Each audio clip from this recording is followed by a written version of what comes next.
আসসালামু আলাইকুম সবাইকে। আজকে আপনাদেরকে বলবো সোনিক সিজন ৩ এর গল্প ভালো লাগলে অবশ্যই একটি লাইক করবেন এবং কমেন্টে আপনার প্রিয় মুভিটির নাম শেয়ার করে যাবেন।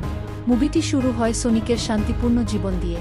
সে এখন তার নতুন পরিবার টম এবং ম্যাডির সঙ্গে গ্রিন হিলসে বাস করছে। যদিও সে একজন সুপারহিরো হওয়ার স্বপ্ন দেখে, তার কাজগুলো প্রায় বিপর্যয়ের কারণ হয়।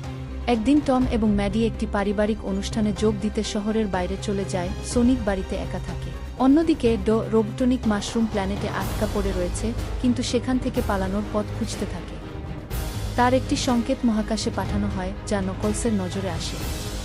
নকলস এক শক্তিশালী ইচিডনা যোদ্ধা, যিনি মাস্টার এমেরাল্ড খুঁজছেন।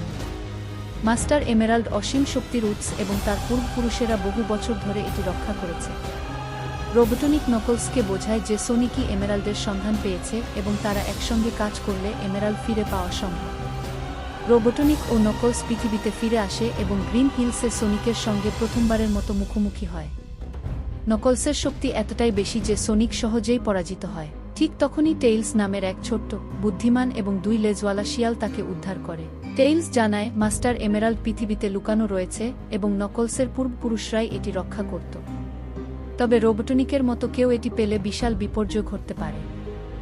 সোনিক ও টেইলস একটি অভিযান শুরু করে মাস্টার এমেরাল্ড খুঁজে বের করার জন্য। তারা প্রাচীন মানচিত্র এবং ক্লু ব্যবহার করে বিভিন্ন জায়গায় ঘোরে।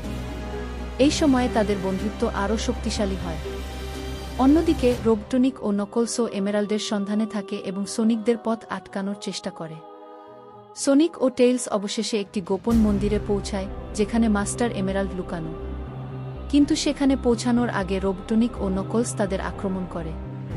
নকলস ও সোনিকের মধ্যে একটি তীব্র লড়াই হয়, কিন্তু রোবটনিক তাদের দুজনকেই ফাঁকি দিয়ে মাস্টার এমেরাল্ড দখল করে।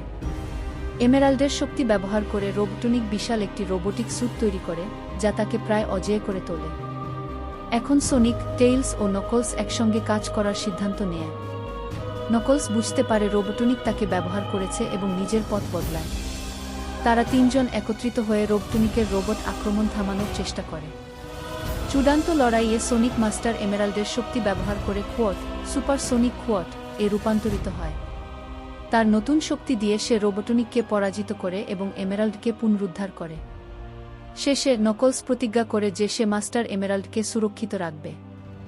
সোনিক, টেইলস ও নকলস একটি নতুন বন্ধুত্ব তৈরি করে এবং তারা গ্রিন হিলসে শান্তি ফিরিয়ে আনে। মুভির শেষ দৃশ্যে একটি গোপন ল্যাবরেটরিতে শ্যাডো দ্য হেজহগকে সক্রিয় হতে দেখা যায়। এটি নতুন শত্রুর আগমন এবং ভবিষ্যতে আরও বড় সংঘর্ষের ইঙ্গিত দেয়।